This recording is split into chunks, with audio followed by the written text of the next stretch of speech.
બુદ્ધિશાળી અને મૂર્ખ માણસ એ બંનેમાં બહુ તફાવત નથી. બુદ્ધિશાળી શું કરે?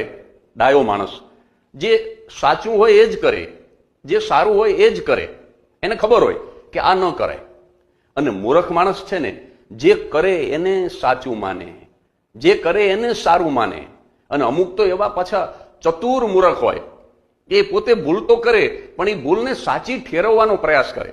દાખલા તરીકે આપણે એમ કહીએ કે તમાકુ ખાવાથી કેન્સર થાય એટલે તરત જ દલીલ કરે કે રામકૃષ્ણ પરમહંસ ક્યાં ખાતા હતા. એમ નહીં થયું કે નહીં? થવાનું હોય તો ન ખાતા હોય તોય થાય, અને જો ન થવાનું હોય તો ખાતા હોય તોય ન થાય, એમ કરીને મોઢામાં નાખે. એટલે શાણો માણસ, બુદ્ધિશાળી માણસ સાચું હોય એ જ કરે, મૂર્ખ જે કરે એને જ સાચું માને. આમાં તકલીફ ક્યાં છે? જે મધ્યમ વર્ગી છે, જે ડાયો પણ નથી, જે મૂર્ખ પણ નથી, તકલીફ એને છે.